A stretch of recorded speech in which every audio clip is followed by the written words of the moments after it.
here. Anna's here. Anna's here. Hi. Julian is here. Yeah, hello.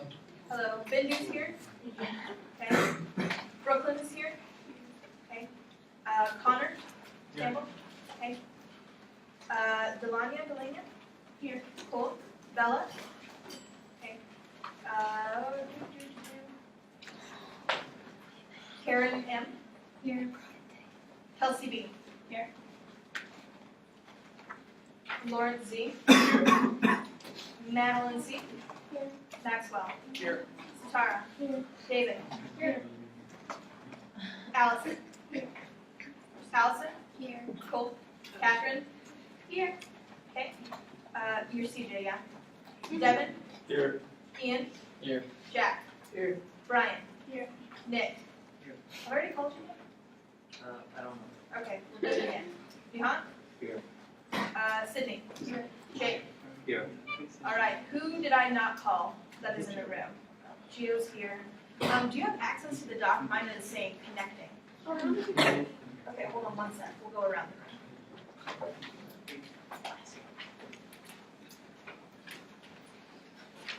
My Google Doc is saying trying to connect. Yeah, I got it. You got it? Okay.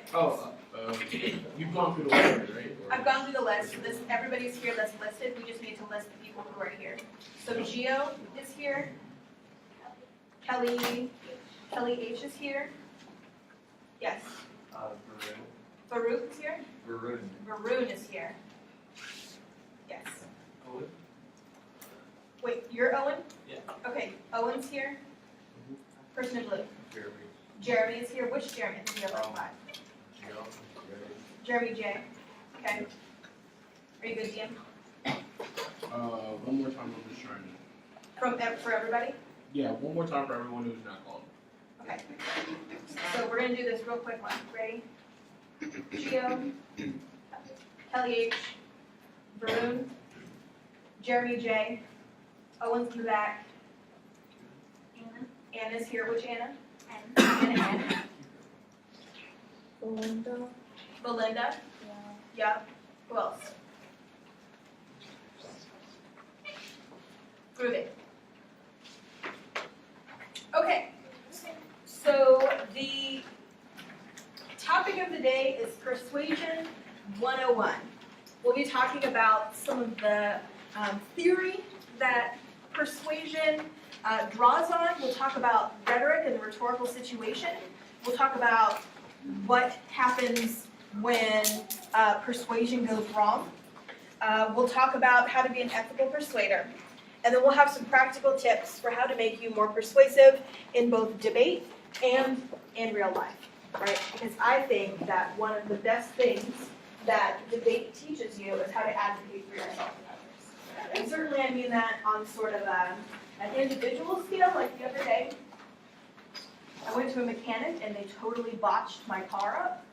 And I came back the next day and successfully advocated for a full refund, which at this place was practically unheard of. So I mean, at like a persuasive speech on that level, but also because you all are going to be public members and community members and citizens of various locales, and you can participate in democracy and change your spaces for the better, right? So persuasion works on a variety of scales. You'll learn that here, and you'll learn that by practicing debate. So show of hands, how many of you all are in LD? Shout out to my LDers. Got like 4 of you. Great. I assume the rest of you all in philosophy. Policy people? Ruby. And POFO, Public Forum. Great. Lovely. So what we're going to do today is cover some elements of outline or informative and persuasive speaking. We'll talk about claim warrant data and the persuasive proofs that my main man Aristotle put down some time ago. We'll talk about creating an audience and analyzing an audience and making sure that your persuasive arguments are specific to that audience. And then what we're going to do is analyze some persuasive messages and see whether or not they're useful or functional and in what measure. And then we'll mobilize that theory for the practice of debate. Before we really get into it, I'd really like to hear some things that you think are persuasive speaking versus something like informative speaking. So if you have a piece of paper in front of you, I'd like you to recreate this diagram. What is it called? Anyone know? Venn diagram. In which we have informative speaking on the left side and persuasive speaking on the right side. And what I want you to do is list characteristics of informative speaking in this little section and persuasive speaking in this little section. Who knows what this section is about? Right, it's things that are characteristics of an overlap between both, right? Informative speaking and persuasive speaking share some things, right? I'll give you about 3 minutes to do this on your own. If you have a computer, feel free to make a list. You could do like informative speaking is, persuasive speaking is, both of them are, and then we'll talk as a group about it. So 2 to 3 minutes, go.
Bless you.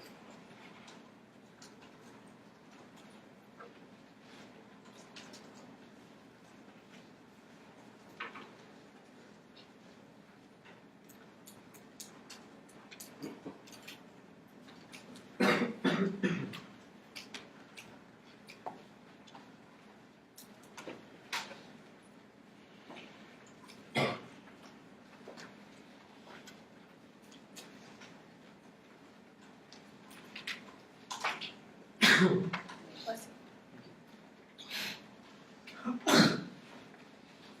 Bless you also. I think that was his name.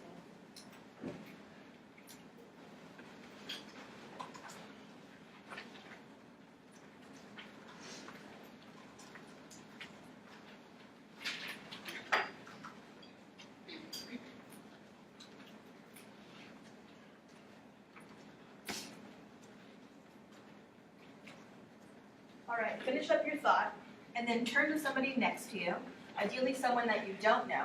If you don't know them, introduce yourself.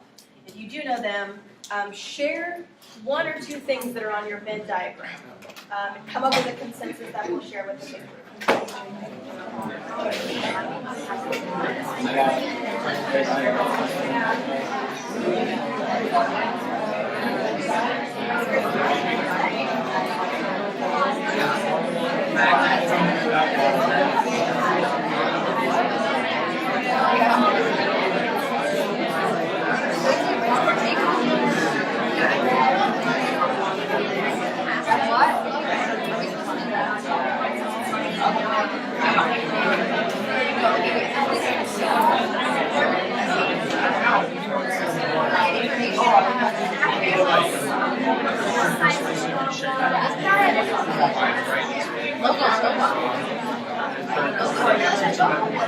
About a topic, right, both sides,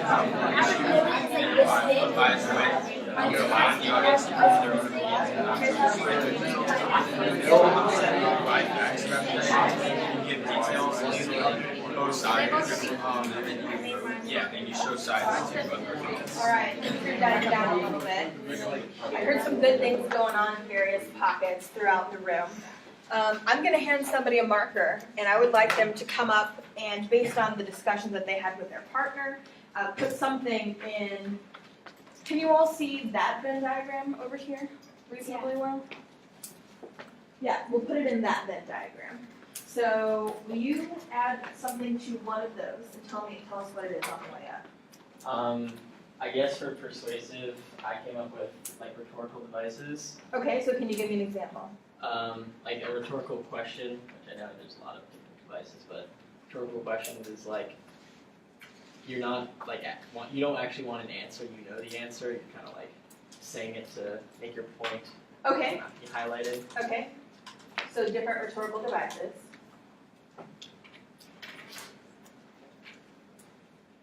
Will you hand that marker to somebody else, Dylan?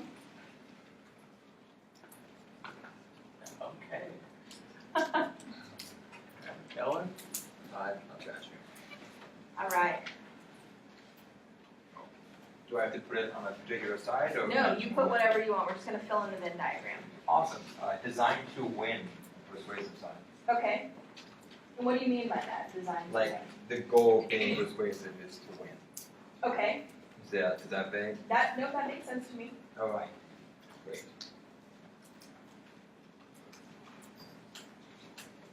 Okay. All right. I'm going to chuck it at someone.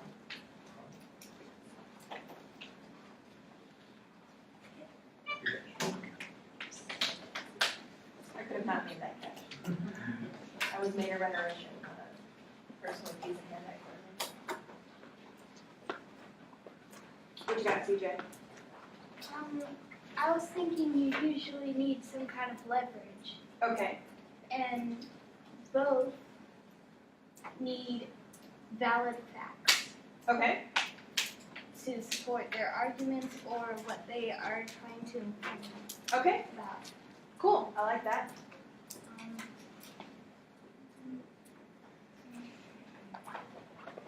Connor. Alright, I got this. So, informative speaking, in informative speaking, you are trying to inform.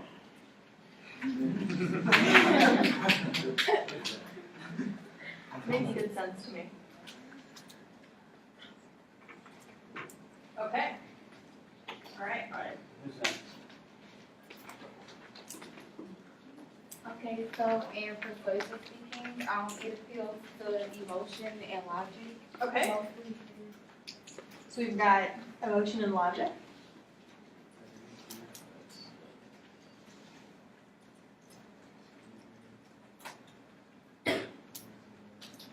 Okay,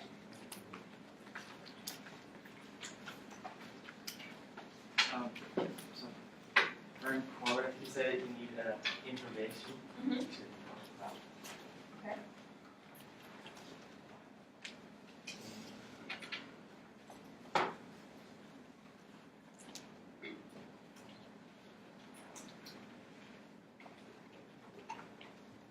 Who else?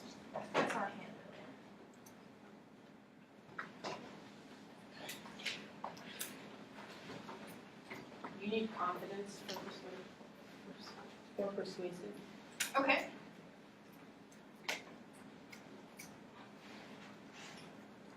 All right, what else? Okay. For informative, you allow the audience to form their own opinions. Okay.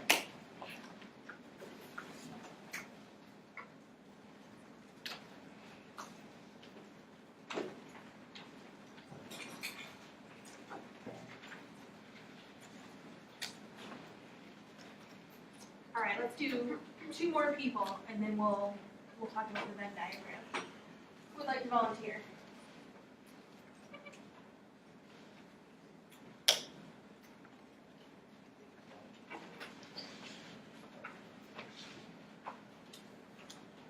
Tyler.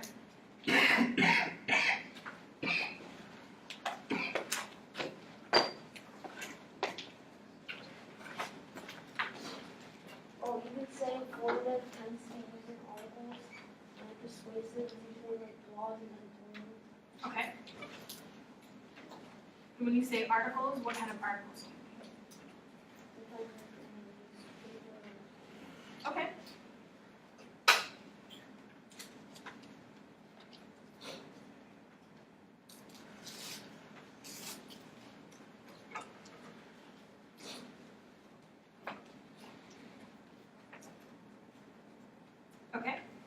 Who else would like to go?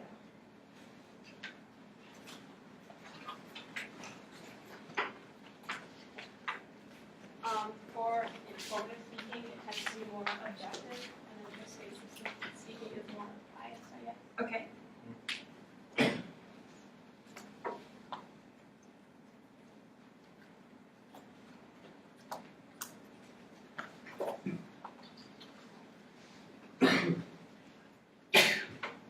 Cool. So here's what we've got. Thank you so much to our volunteers who are bringing. Informative speaking is trying to inform. It uses information. It allows the audience to form their own opinions. It's primarily used in articles like news articles, and it's more objective. On the persuasive side, we've got uses rhetorical devices. I think the example was a rhetorical question. Designed to win, requires leverage, appeals to emotion and logic, requires confidence, tends to be used in blogs and editorials, and is more subjective. How do we feel about this Venn diagram? Do we agree with all parts of it?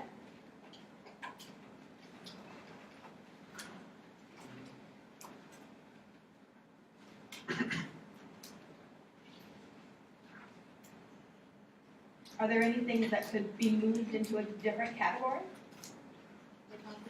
Maybe you could put the context like both. Okay, so confidence might be necessary for both an informative speech as well as a persuasive speech. What else? I heard somebody else talking about here. Yeah, Nick. Could design the window. Why wouldn't it be in the middle? I feel like goals. As to what? But like, I feel like they're both used to it. When? Even informative speeches? Okay, why would that be true? Well, because persuade them, like I just feel like this is all for what? Getting your argument across, right? What? This is all for getting your argument. I mean, it could be. I'm just simply saying there are different types of speeches. I think what you're getting at is the idea that as soon as we use language, the words that we use are sort of persuasive, right? So if I want to talk to you about global warming, and I use the word climate change, that's going to be different than if I use the word hoax, right? Even if I'm trying to do an informative speech. So I think you're getting at the idea that a lot of times this binary doesn't really work. You're a little bit ahead of the curve. So let's back up. Anything else that we can move over? Yeah. Blogs and editorials, they can be both, sometimes they have both. Okay, so some blogs and editorials can be both. What else? Yeah, Jill? You can say the same thing about articles. Okay, sometimes articles have an argument, right? Sometimes they're meant to be a little persuasive, or in an attempt to be informative, they have a persuasion component. Yeah, yeah. Persuasive thinking, sorry, the appeal to the local could be informative as well. Okay. So, in an attempt to inform, perhaps we would use logic. Anything else? Good. So you're doing a lot of really good work here. I would say that there is a lot of overlap between an informative speech and a persuasive speech. And that if you're doing it right, persuasive speeches will be informative, right? Especially for judges and especially for audience members for whom this topic is new to them. So I want to get into what Aristotle called his artistic proofs.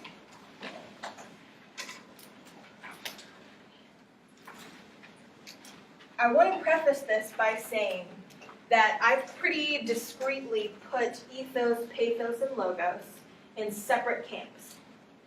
But to make a persuasive argument, one needs to use all elements at the same time in different measure. So Aristotle said rhetoric is using all available means of persuasion. And we've come to learn that that maxim holds true over time, and that audiences respond best when you use a mix of all of the proofs. So in debate, we talk about ethos a lot. We talk about a debater's ethos, the way that they carry themselves, the way they present themselves. But oftentimes ethos is understood to be like confidence, right? Or credibility. And that's sort of true. But it's not just emanating from the speaker. It doesn't just come from the speaker. Ethos is from the Greek word that means habit, which indicates that over a period of time, a person has habitually been credible, trustworthy, morally superior, and excellent in everything that they do. Right? So ethos was about habits over a long period of time. And Aristotle also made this argument, and I'm paraphrasing here, that all other things being equal, we will trust good people and be persuaded by good people, even if bad people have the better argument. Why would that be true?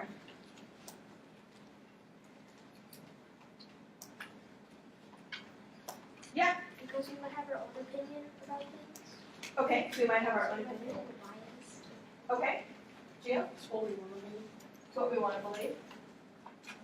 Why would somebody's morality, their excellence in the community, their high standing in public, influence the way that persuasion functions? Yeah, Ben. Well, since they've already done so many great things, we think, oh, well, their argument, they're really good person, so their argument will help, better the community. Right? Did you have something to add? We trust them. Right? We trust them? Yes? Yes. An argument could be more reliable or more credible than a person who's not really well known. Right. And so the idea here is that ethos is about credibility built over a long period of time that establishes a relationship of trust between the audience. Right? What this means in practice is that audiences tend to trust people with good judgment. And that means a variety of things. When it comes to selecting evidence and making arguments, it means striving towards excellence.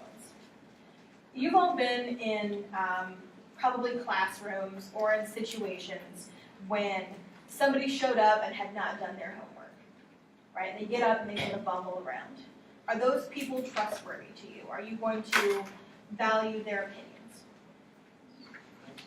No, because they don't strive for excellence, right? They're not people who have good judgment here.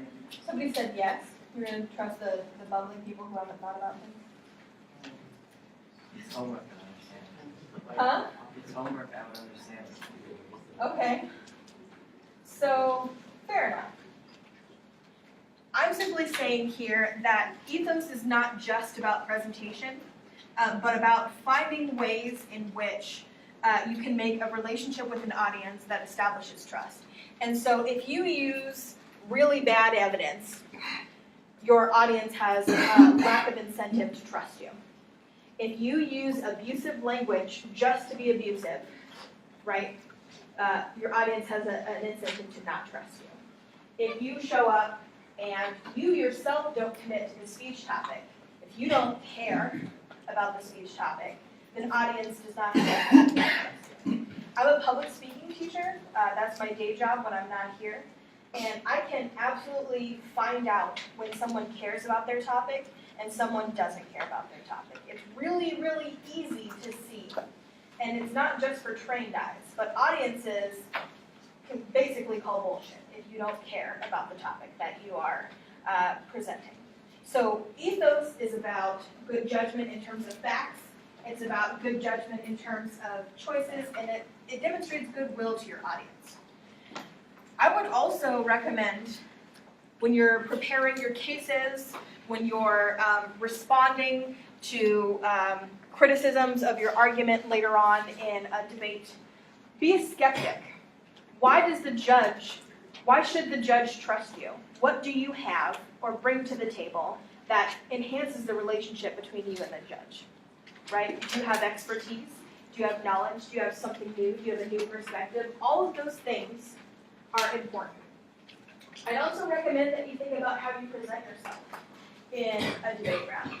How many of your coaches mandate that you dress in like a suit and tie or like business wear. Thinking about ethos, why do you think that they're doing that? Ben, Like shows that you care. right? So it shows that you care. What else? Yes. It looks more professional for the judge. Looks- You're not slacking off, like treating this as a joke. Okay, so you're not treating it as a joke. Yeah. The better you look, like the better you'll do. That whole mindset. Okay, so you show up and you've got like your power suit on, you have your game face on. Yeah, what else? Pretty much already said that. Yeah, I mean, to some extent, I show up when I have my teacher clothes on. I'm like, I'm going to be a teacher today. I've got my game face on. This is the presentation of who I am. That being said, I'm not entirely convinced that everybody's, warrior clothes look like this. I have seen some of the most persuasive people show up in a t-shirt and holy jeans and just kill it because they were being their most authentic self. They were attempting to establish a relationship with the audience that did not have a veneer of professionalism around them. That's not me saying that you should not show up in these clothes because oftentimes judges do expect it and are interested in that. I'm simply saying that you clothes beyond like physical wear and it's about the presentation of yourself. Did you have a question? So like, it's not mandatory to wear like a suit and tie? So I would follow the dictum or the rule set down by your speech forensics people. I'm simply saying one does not need to be wearing a power suit to be persuasive. And so you will notice that I'm wearing something that is very specific to the occasion. I'm not showing up in my PJs, right? I do that on purpose. It's because I'm attempting to project a particular version of myself. And whether or not you're buying that is maybe different for individual people. I think that if you think that you're most powerful in a power suit, kill it, right? Also remember that you can be persuasive every day when you're walking down the street wearing basic clothes. That's fine. Any questions about ethos? Ethos. All right, connected is pathos. Pathos is amongst the most powerful of the artistic proofs, which is what we've been discussing. It's an emotional appeal and putting your audience in a state of mind.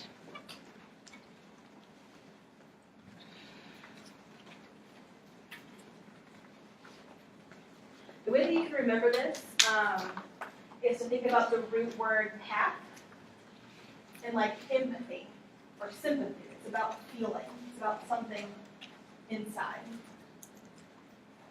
And the reason why pathos is amongst the most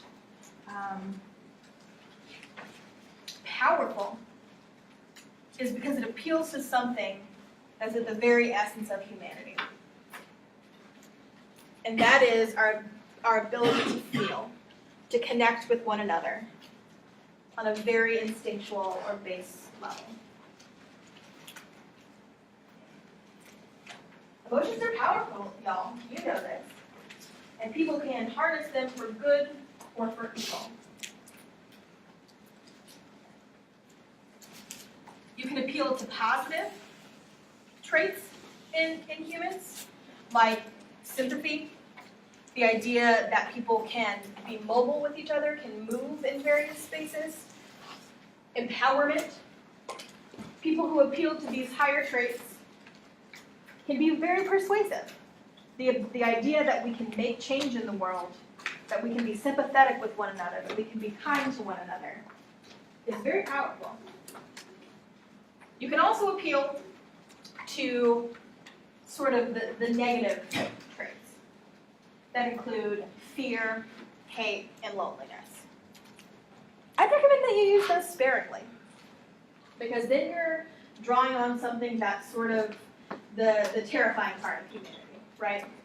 And a lot of discourse today draws on fear to make otherwise upstanding people hate one another. I'm sure you can think of examples, right? So fear is sometimes a useful strategy, but you should always remember that you have an ethical responsibility to not be manipulative. not manipulate your audience. And this goes back to the question of ethos. You must be establishing a relationship of trust. You must be trustworthy. You must tend toward excellence, and manipulation sucks.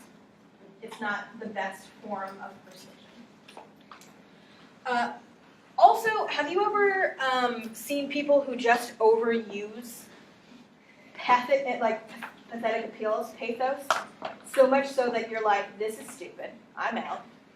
Or, I can't watch this anymore because it hurts so bad, so I'm just gonna turn off. For me, it's those Sarah McLachlan commercials that happen at like 3 o'clock in the morning, like they're like little dogs in like cages, they're missing like tufts of hair, and like it's in the arms of an angel, and I'm like just, the first few times I saw it, I sobbed, right? But now I'm like, I'm not even listening to you, Sarah. I'm gonna turn off the TV, which is the exact opposite thing that those commercials are trying to get me to do. They're trying to get me to go adopt a dog or support it by sending money or something like that. So you need to be judicious in your use of pathos. Don't overuse it. It's very important that you maintain stability over the period of a speech. So I recommend that when you use language that appeals to emotion, that you do it sparingly and over the course of a speech. So you don't want to be like monotone, monotone, monotone, monotone, monotone, dying dogs, monotone, monotone, monotone, death, right? Those things will make your audience less trustworthy of you and will be a decent chance of having them turn off. If you're going to use fear-based appeals, I'd recommend that you pair them with something that demonstrates that your audience can do something about it, right? So if global warming is going to engulf us in a fiery death, right, that's going to turn people off. However, what if I said we can stop global warming by recycling one person at a time, right? That is pairing fear with empowerment to demonstrate what your audience can do something about it. That's a more persuasive argument. Any questions about pathos? Put your audience in a mindset to make change. Okay, and this is something that I think most debaters are pretty familiar with. We've talked about it here. And it's over here. Logos. Reason and evidentiary support.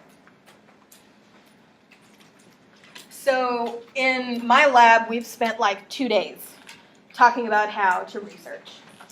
We, as a camp, had the first day talking about research.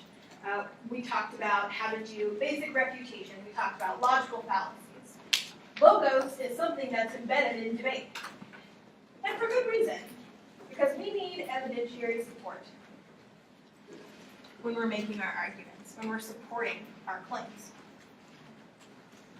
So logos is very simply an appeal based on reasoning. And the types can be many, right? You can use surveys, you can use statistics, you can use facts, those are some that are up on the board. You can use expert opinions, you can use polls. Somebody in LD, do you have any forms of these in your case? Show of hands. Only one of you does. Okay, so what sorts of logical or reason-based support do you have in your case? Me? Yes. I have statistics and I have surveys. Statistics and surveys, okay. Actually, no, yeah, I have a lot of facts and statistics in my No problem. Facts and statistics. Okay. Policy people. Where are my policy people at? What is a card? In the back. Block of information. Okay. It's a block of information, usually from who? An expert opinion for statistics. From an expert opinion with statistics, right? So, in public forum people, what sorts of logos-based appeals do you use? Yes? All the above. You use all of those things. Okay, good. So we, as debaters, are all about reason. We are all about evidence. But, quite honestly, in my opinion, at the end of the round, a judge has to make a decision. And there's a decent chance that you have good evidence and the other side has good evidence.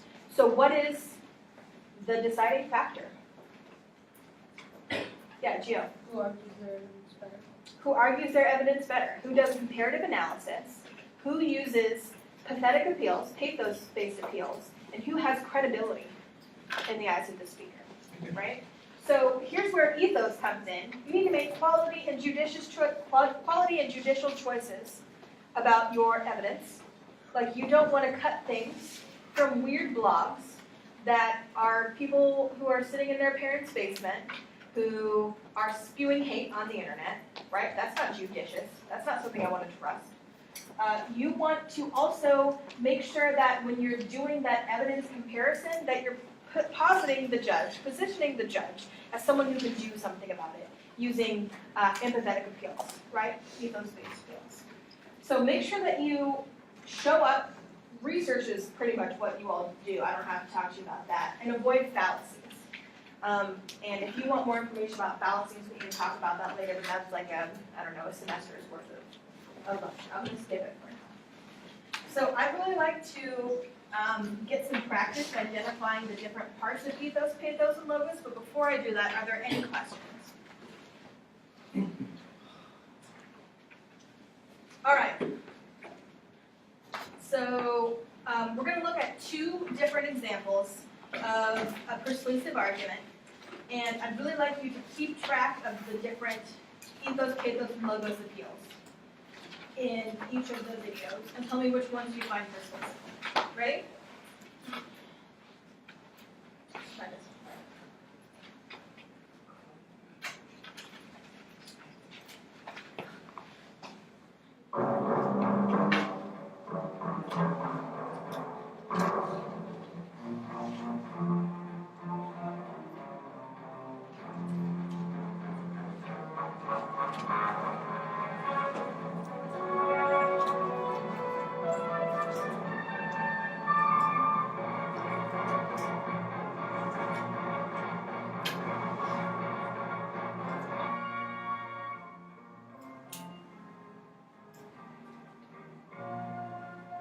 Some people have a deep, abiding respect for the natural beauty that was once this country.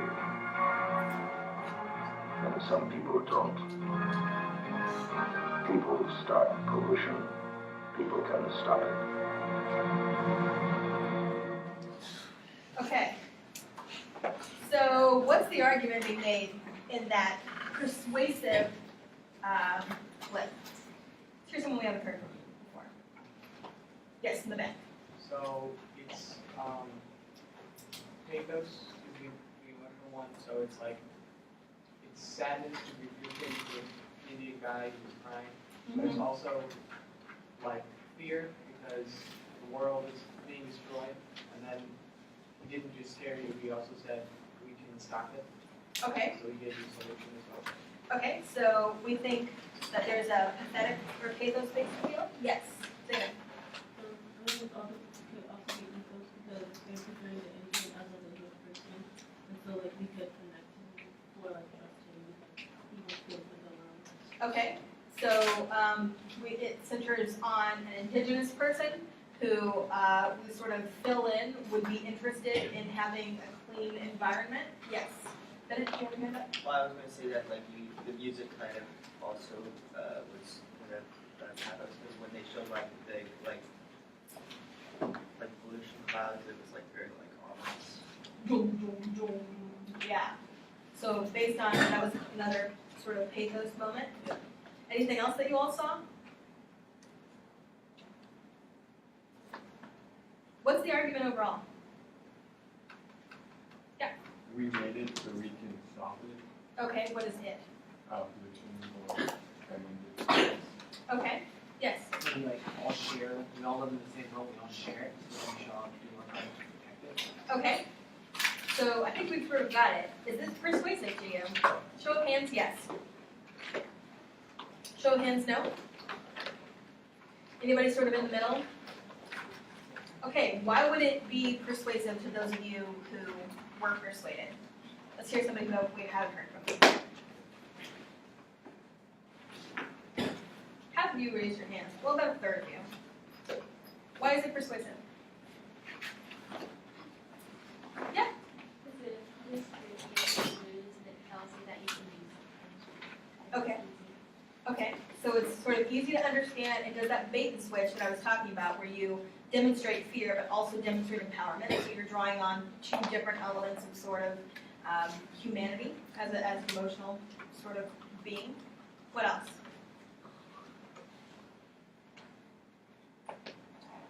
Why was it not persuasive to a good half of you? Yes. It was like way overdone. You won't find like a native Indian like on the highway. Okay. Just like traditional like with a headdress or whatever. And someone will just like throw a trash bag at you and hold it in your feet. You're not gonna like tear rolling down your eyes. Okay. It was just like fake. It was just So a bit much. It wasn't authentic. Not credible in that way. Yes. Yes, and pink. I didn't feel like I could connect with the actor sometimes. Like, it didn't feel like it would happen on an everyday basis, so it didn't seem like it would ever happen. Sort of contrived. Yeah. Yeah. Okay. And grayish blue. Yeah. I thought it was kind of persuasive, but what I didn't think was persuasive about it was the fact that it seemed like more depressing rather than you actually do something, because there was only like one like little bit at the end, like we can stop it, but it didn't seem like it would like undo the damage. So it was just more like that's like disturbing and sad, but not like it didn't persuade you to like do anything, I guess. It's kind of overwhelming, right? You see all that trash and you're like, man, even if I pick that up for like 10 years, Yeah. I can't do anything. Yeah, let's do 3 more comments on this and we'll move to the next one. 1, 2, 3. I kind of thought you needed more of a stereotype. Okay. So it kind of like gave this negative appeal. And also Right. like, it didn't really emphasize community. So there's kind of this one person who has like his own opinion. Right. It's like it bordering on offensive a little bit, right? Yeah. Yes. So it felt really staged when at the end when they were here and they like did a close up on it, it just felt like it was really like the camera recording it was actually Right. Right. Yes. I think like I don't think it showed enough like good like evidence of like explosions and stuff. Okay. It just showed like industry and like one like an actor was going for. Okay. So like you wanted more logos there. That the logos that they used was not convincing. Good. Good. Y'all are doing a really good job. I would, you all sort of see it and you're like, I don't know about that. Remember that audiences are pretty intelligent and can sniff out BS. Okay, let's try this one. This is it. We're gonna have to watch an ad. I apologize. Oh, look at it. yeah. This is relevant. That's how much garbage visitors to our national parks Okay, add we're to gonna the watch country's this. landfills each year. But this year, Subaru is sharing their zero waste to work toward the goal of making garbage there a thing of the past.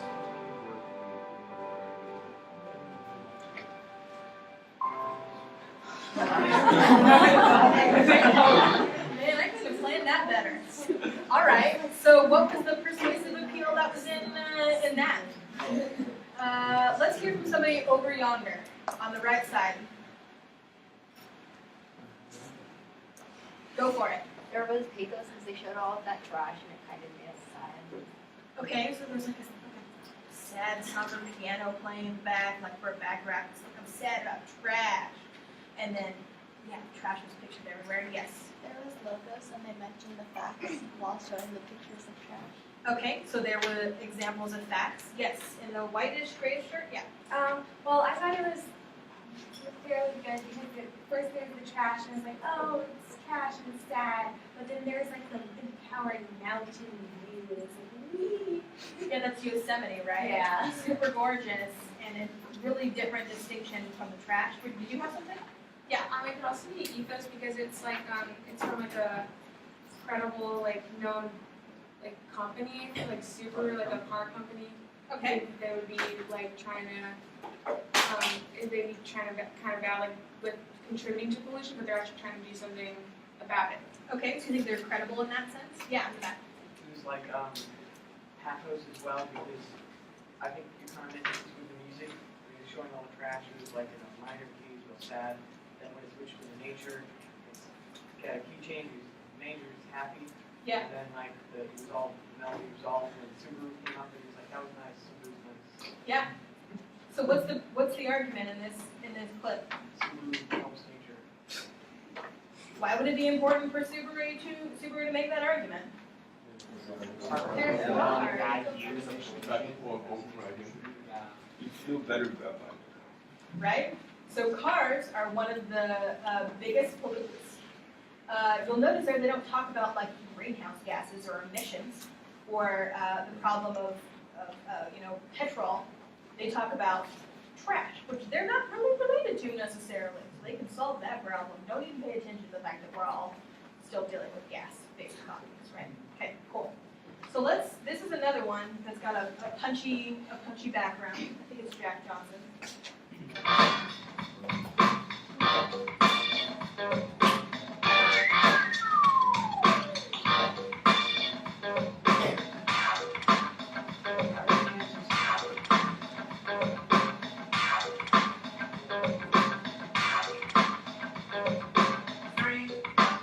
It's a magic number. Yes, it is. It's a magic number. It goes 2 times 3 is 3 times 6 is 18. And the 18th letter in the alphabet is I. We got 3 R's we're gonna talk about today.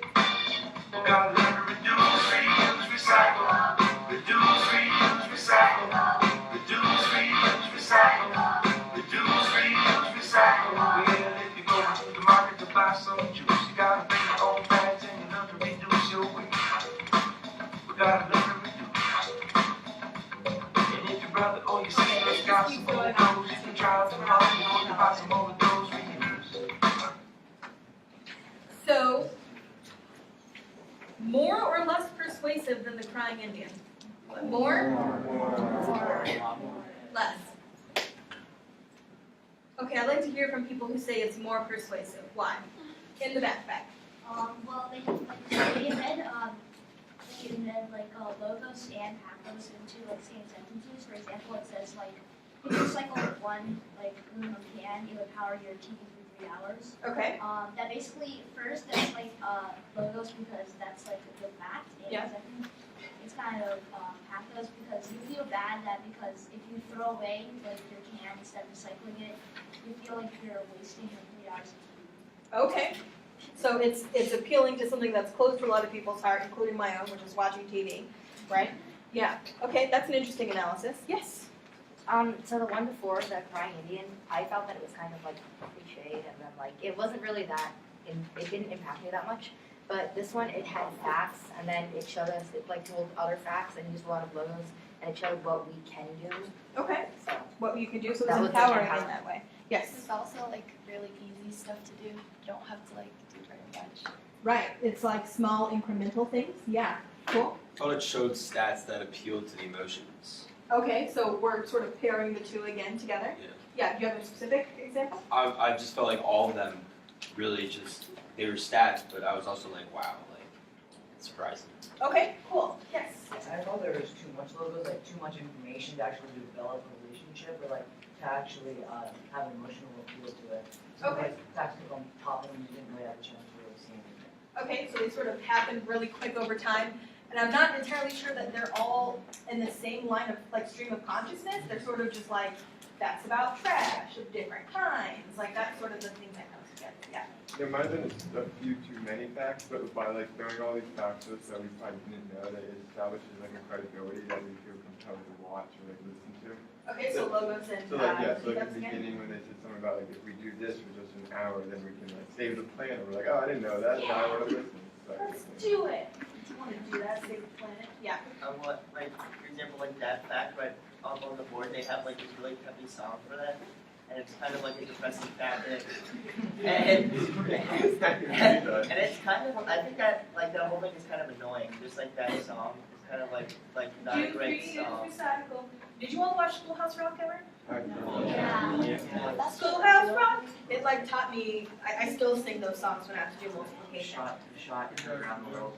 Yeah, or I'm just a bill. That's different entirely. But yeah, you're right. So there's like what we call incongruity, or sort of like a weird distinction between like super peppy music sang by Jack Johnson, who's sort of like a real chill dude, and like killing sea creatures, right? So it's like there's that discontinuity that makes you feel weird a little bit. Yeah.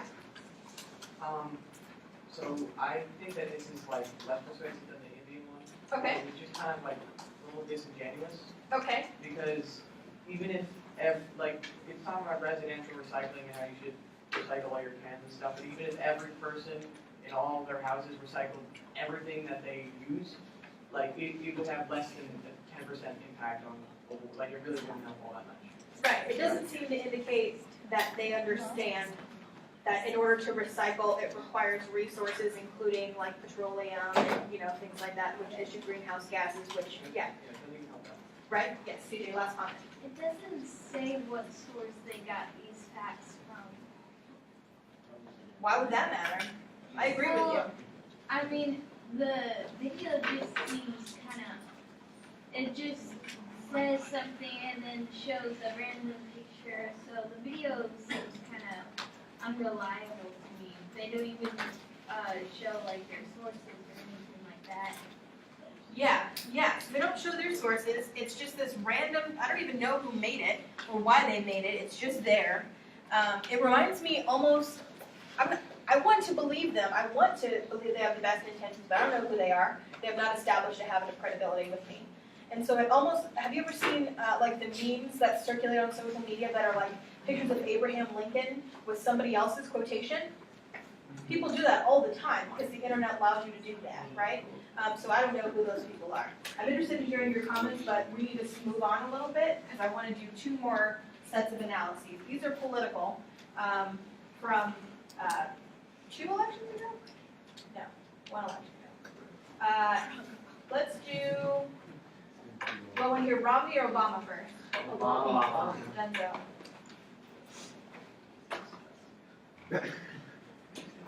I'm Barack Obama, and I approve this message. It started like this. I speak the language of business. I know how jobs are created. But it ended like this. One of the worst economic records in the country.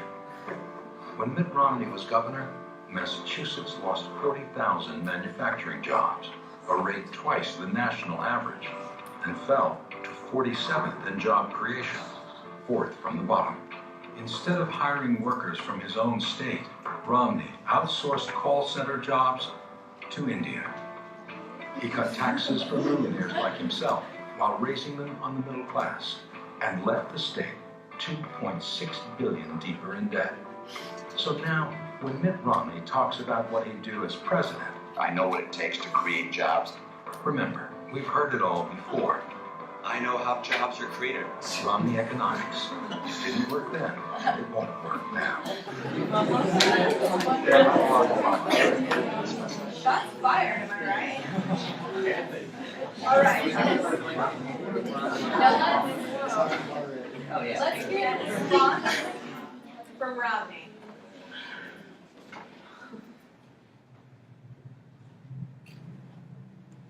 This is not a distraction. This is what this campaign is going to be about.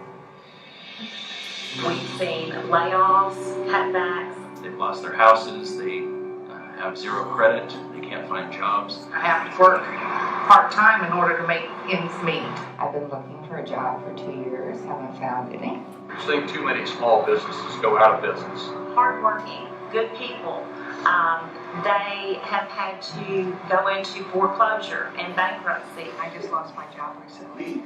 When it's all said and done, I'm making $200 a month. I had to file my own personal bankruptcy, close my business. I expected great things from the president when he was elected, and now it's just a feeling of disappointment that he hasn't been able to fulfill all of the things, all of the changes that he talked about.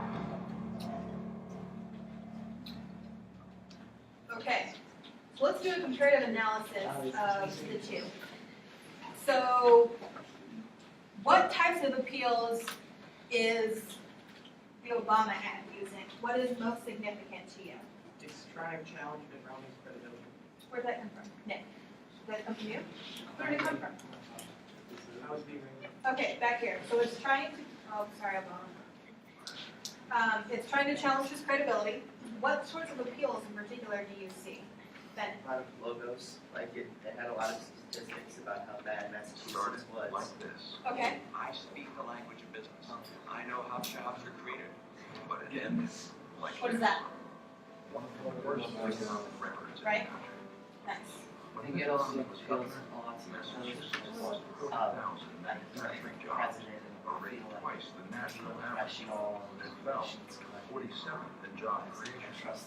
fourth from the bottom. So you trust the source because it's Obama. It also states that Romney outsourced call center jobs. Lots of statistics. Also, it's like He cut taxes beautifully for done, millionaires like himself, right? Like this is while next raising level the compared to the middle reduce, class. reuse, recycle with like the health benefits. Right? Like it's It's even like way better than like the Romney one. Because the Romney one, there's like a lot of stuff going on in the background. And like weird. And like like the people in the black and white just like turn their heads to read it. Romney economics. yeah. Okay. So we've got a lot of logos going on. He makes an attempt to show like 7 or 8 or maybe even 10 different examples of newspaper headlines that demonstrate that this person is not a legitimate economist or would not be good to run our economy. Yeah, Tyler. Well, I mean, it had a lot of logos, but it didn't really appeal to my like pathos because in the beginning it was like Obama like walking with like his hand in his pockets and it seemed kind of like I don't know, it seemed kind of like made by hand. Like right there it says approved by Barack Obama, paid for by Obama for America. That's required by law. Yeah, so, I know, but it makes it seem like Bias. yeah, it makes it seem biased. Okay. Fair enough. Yeah. Those and most together, like people at that time were upset about the economy. Sometimes like outsourcing and specific like terms should like harness the power. Okay. Sounds good. Yeah. I like how this one put the sources where all the facts were coming from, like Boston Globe or like the U.S. Department of Labor statistics. Where the other one, it was just like personal like anecdotes, and it kind of reminded me of like one of those commercials for like medicine where like people are talking about like wait, do you guys know what I'm talking about? Like when it's like talking about like success stories from, and it's like just like random people talking. You don't know like whether they're actors or like they're like paid. Yeah, whether they're paid to say it. So I felt like this one was more like believable. Okay, so that's an instance where I think logos and ethos are together, credibility, but also with evidence that produces the credibility. Yeah, 2 more comments here. We'll do you and then David. I think this one had a lot more logos because this was like 40,000 people. It had like a bunch of actual facts, and then the other one was just like 10 people talking about their biases. Okay. Not necessarily the whole economy as a whole. Like 10 people maybe with a job, and that's unfortunate, but that's 40,000 people. Okay. Okay, so like in terms of scale as well as statistics, David, last comment. Well, yeah, I would say this is more credible because the other one is just like they just find random people who are like unemployed and like bad about the president. But like still these statistics can be skewed. So like I'm reading here that like although they lost 40,000 jobs in that term, like the terms before and after, they lost even more jobs. So like they're failing to state some of these things. So we're not getting the whole story. Let's talk about this one. You know, with people looking like this dejected person on the left, look, they're like fading out because he's so embarrassed. This person's just staring at us. So what is the primary appeal going on here? Yes. Pathos. Okay, and how do you know that? Because everyone's really sad and they're just talking about basically like how they're sad that they lost their job. It doesn't have statistics of how many people, it just has a few people talking about what happened to them. Right? And like the music, which you can't hear right now, is sort of sad. Yeah, in blue, and then in the New York, yes. I didn't. It kind of threw me off how there were like one person in color and another random person in black and white. Like, were those people related or just like random? It kind of threw me off.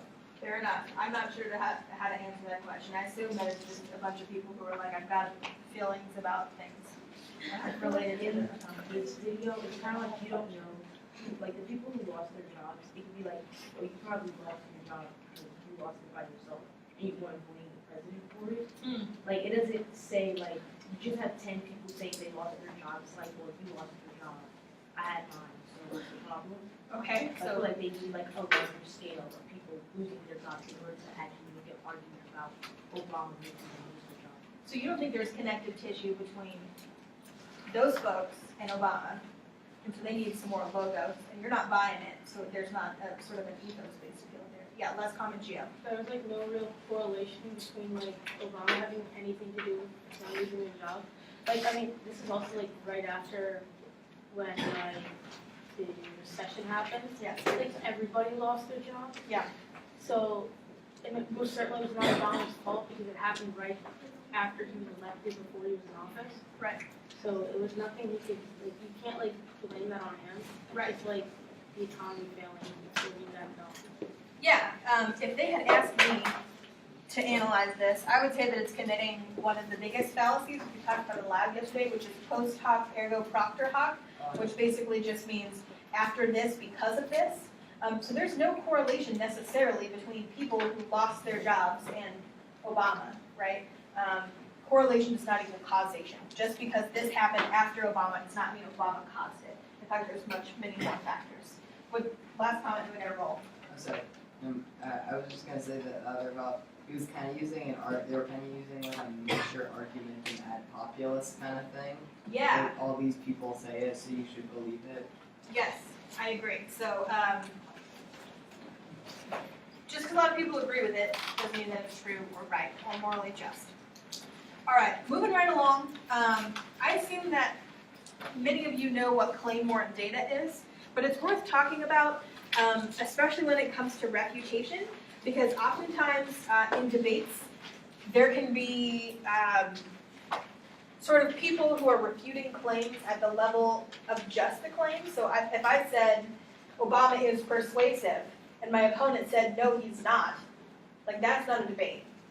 That's just someone, being headstrong about it. What you need to do is look into the data and the warrant of the claim. So a claim, that's not a good marker. A claim is exactly what it sounds like. It's what you're attempting to say. It's a proposition that you would like the audience to accept, right? It's based on data. Data is support that you have for the claim. And it oftentimes comes sort of in the form of logos, evidence, facts, figures, testimony. What's in the middle here is the warrant. And the warrant is what you're sort of pointing out with this, that there's no connective tissue, or there must be connective tissue between the claim and the data. And you can contest, in order to contest a claim, you can contest the data, or you can contest the warrant. Let's take an example here. So here's my contention. Kanye West is the greatest hip-hop artist alive. That's my claim. The data that I have supporting this is that Kanye has the most complex, funny, and technically sophisticated hip-hop music in the game right now. So the warrant is the way that we test whether or not someone is the greatest hip-hop artist alive is that hip-hop ought to be complex, funny, and technically sophisticated. Right? Yes? I'm just like wondering, isn't that kind of hard to judge because music is kind of all about taste? So that's not really fair to say because there's no way that the data is that he has the most complex funny, because it may be funny to you, but like not to me, so. Right, so at that point, you can say that and sort of say, I'm not sure about the data, but you're pretty much giving me the warrant. You're saying that it's a way that we test whether or not someone is the best hip-hop artist is because of these sort of credentials, right? But somebody can say, no, that's absolutely silly. The way to figure out the best hip-hop artist is to do it based on the number of listeners on Spotify, right? That is a different way to contest this argument, right? Sometimes I get in debates with people and they're like, Kanye West is dumb and I hate him, right?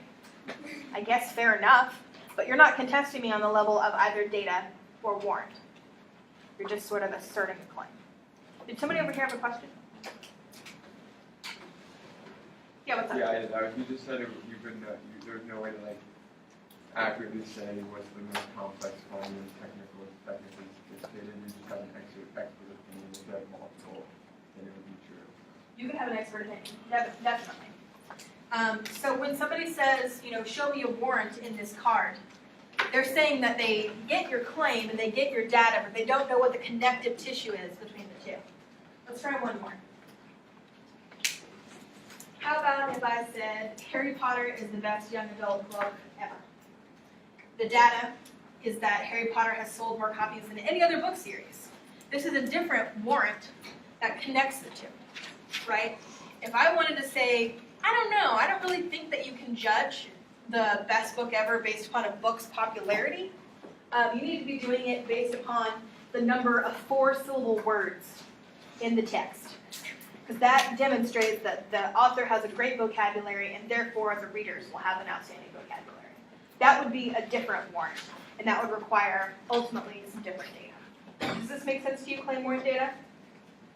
You can contest the claim by checking out the warrant and the data. And oftentimes, we were talking about this in my lab yesterday, because debate cards are often cobbled together from a variety of different sources, warrants won't match up in a stream of argumentation. And one way to refute evidence or to refute arguments is to ask about the warrant and then contest it. That gives you a stronger claim besides saying, nuh-uh, I don't agree. Okay?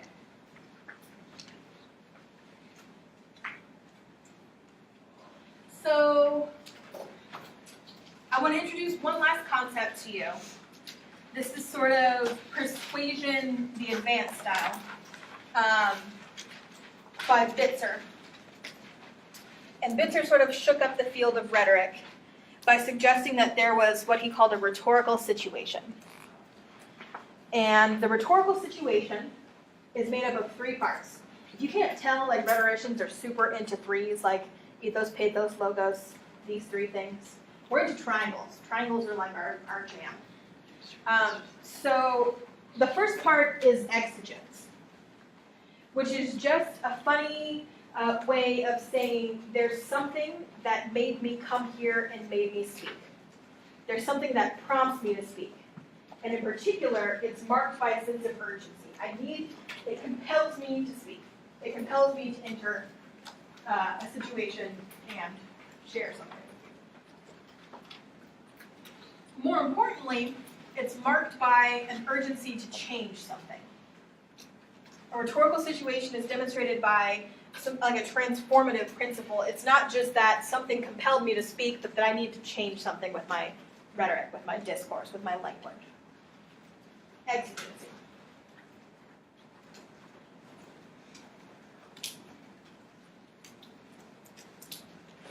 And importantly, it must be able to be modified, or it's not rhetorical. There must be a way for me to make change with my language, or it's not an exigency. It's not a rhetorical exigency.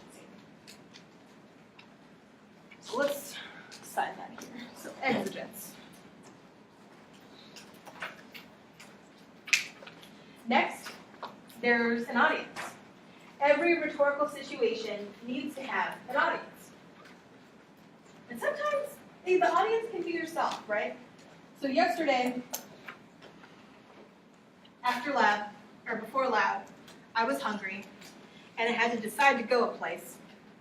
And I had to debate with myself as to whether or not I would be going to Panera or Panda. I had an audience with myself, right? You can also have an audience in the same way that I have an audience now, right? There's a group of people who can be influenced by my words, who can somehow be changed, right? So audience, part of the triad. And finally, our constraints. I like to think of constraints as things that already exist that I have to take into account in order to make a change in a rhetorical situation. So constraints do exactly what they sound like. They constrain the ability to change or to act. And Aristotle says that they can come in 2 sort of forms. The first is the artistic proofs that we talked about earlier, right? I bring ethos, logos, and pathos to a situation. And then there's stuff that you bring, the audience brings. They can be like beliefs and attitudes. But it can also be like situations or relationships, all of these things that are in a complex web that influence my ability to persuade you or to make change, right? So I know in policy, folks have access to judges' paradigms. Do you in public forum? Sometimes. LD, do you ever have that at all? Sometimes. So if you have access to paradigms, those are like functionally them telling you their constraints, their audiences, or their attitudes and their beliefs, and then you can make choices based upon their beliefs over time. So we were talking about something in the community, in the college debate community, is people saying we would like you to be civil in cross-examination. We would not like you to be buttheads to one another, functionally. And so if that is true, we know the constraint of those audience members, and we can change our pathetic appeal, right, our pathos and ethos-based appeal, to appeal to that audience member, right? Sometimes you can figure that out based upon whether or not you know someone is in the debate community, or if somebody is sort of like a teacher, right? Why might somebody in a debate community who's judging you have a different set of ideas, beliefs, constraints than someone who's a teacher?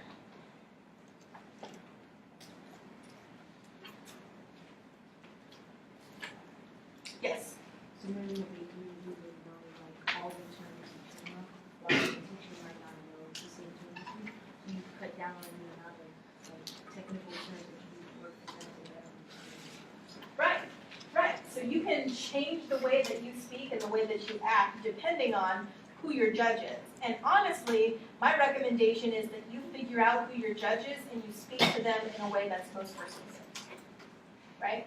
So all of these things work together, constraint, to make the rhetorical situation. Now what does this mean for you? We've already been talking about it a little bit. First is that rhetoric creates and changes reality. Our discourse creates new worlds, and so we need to be responsible about how we use it. Second, the situation requires a fitting response, which means that a speech that you give in front of a lay judge should not be the same speech that you give in front of a college policy debater who has been doing this for 15 years, right? You need to make sure that your speech, your rhetoric fits within the compelling reason that you are here, the type of audience you have, and what is brought to the table, right? So take into account who their audience is, what their beliefs are, what are the constraints of the situation, what are the chess pieces that are already there that you have to work with, and what can you do to influence the rhetorical situation. Who needs more time on this slide? Okay.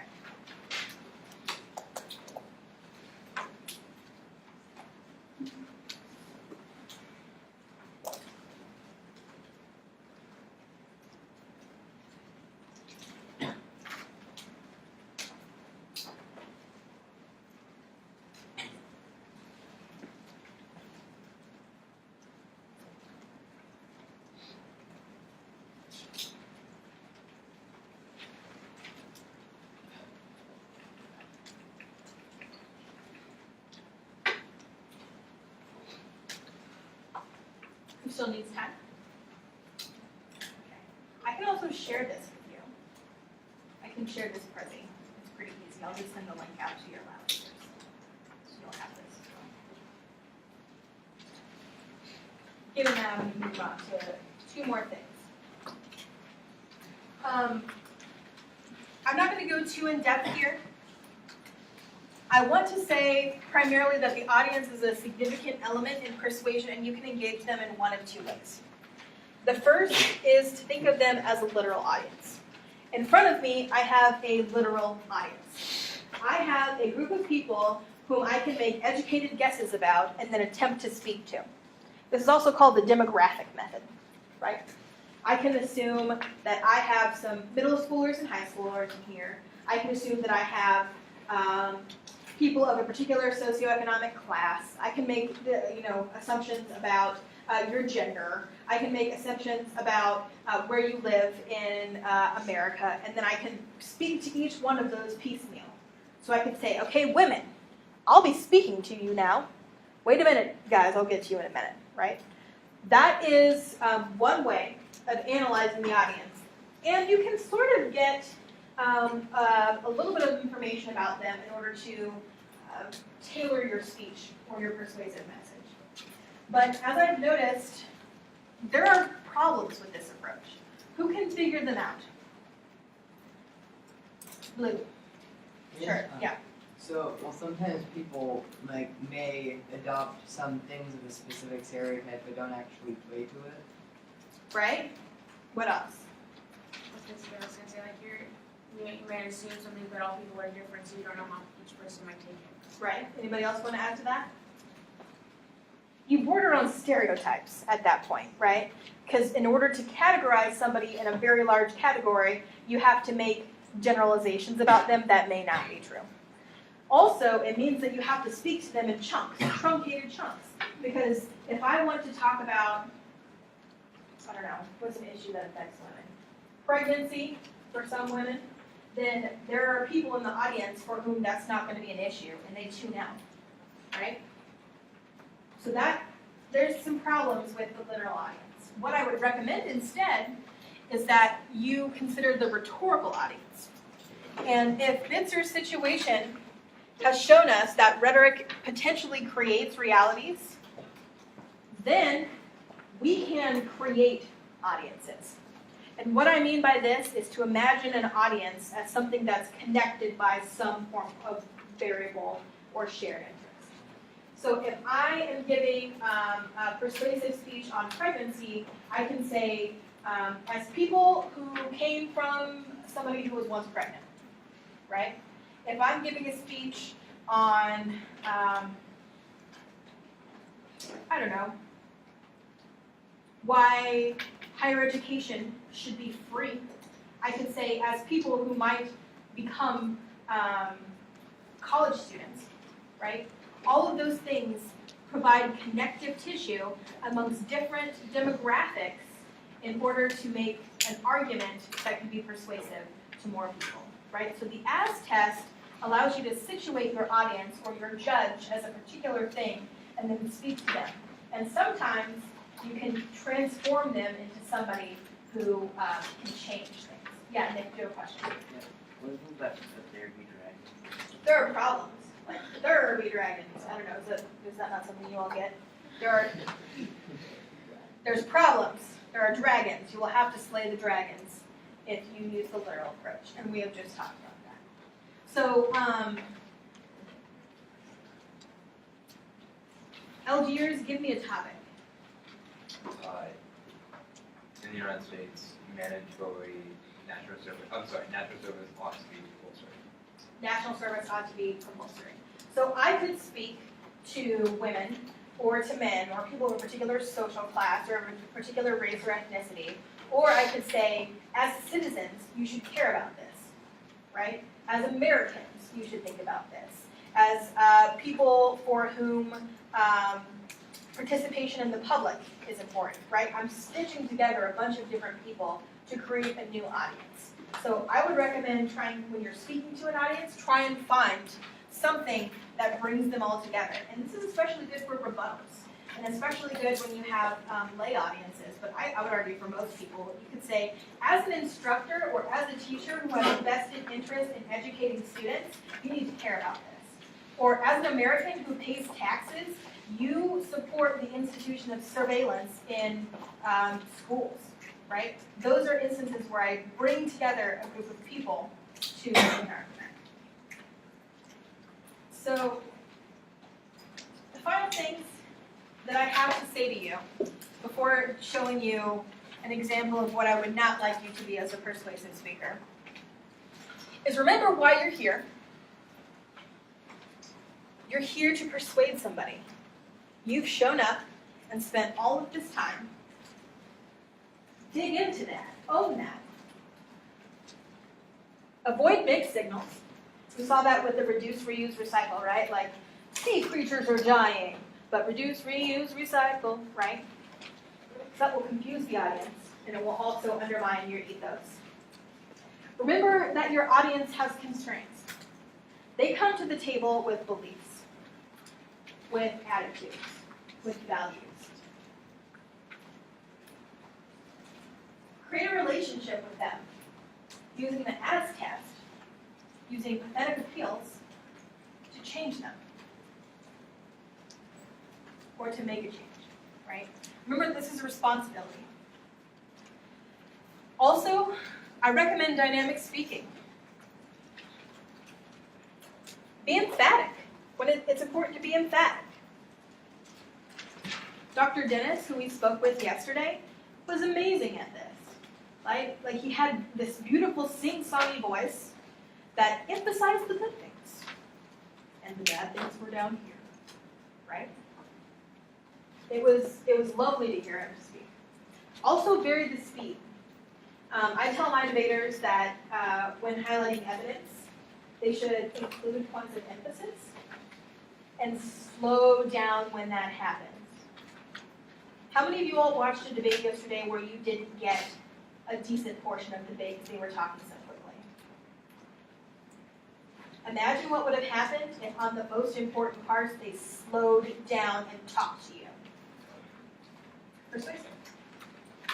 Use your body in appropriate ways, right?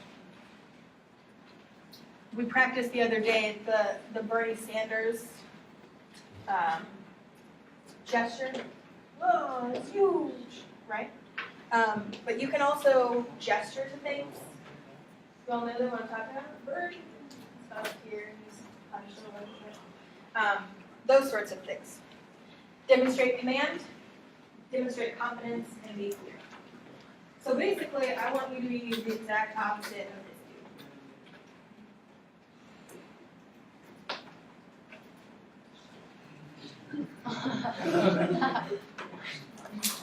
In terms of my background, I am from the village of Minerva, where I'm serving my 13th year of elected service as a Minerva Council member. In terms of education, I have a bachelor's degree in sociology, a bachelor's degree in history, a master's degree in public administration, and a master's degree in communication. In terms of elections across Stark County, I have represented our party twice on the county ballot, in both the primary and the general elections. When I ran for Stark County Clerk of Courts in 1996 and Stark County Commissioner in 2000, and I will not apologize for my tone tonight. I have been a Republican in times good, and I have been a Republican in times bad. bad emphasis, y'all. Albert Einstein issued one of my most favorite quotes in the history of the spoken word, and it is as follows: in the middle of opportunity, in the middle of difficulty lies opportunity. I'm going to repeat that so I have clarity tonight. In the middle of difficulty lies opportunity. This is the opportunity we've been waiting for. The Stark County Treasurer's Office is a mess. It is in dire need of structure and guidance. And now is the time to seize this opportunity with an aggressive campaign and an even more aggressive campaigner. If nominated tonight, I promise each and every person in this room I will hit the ground running, come out swinging, and end up winning. Let's send a message tonight to the people of Stark County and to the people of the Stark County Democratic Party. We're tired of business as usual. Drastic times require what? Drastic measures, yes! We'll check it.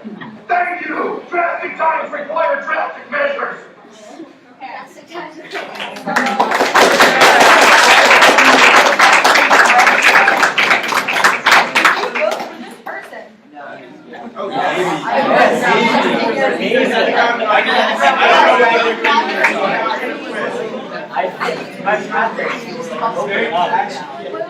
I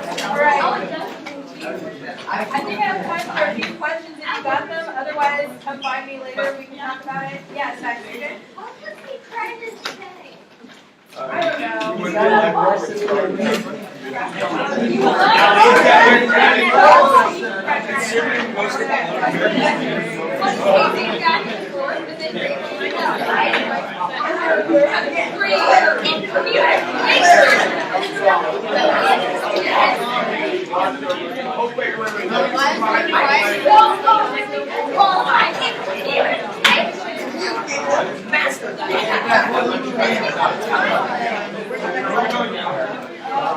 I wrote down the video. Oh, yeah.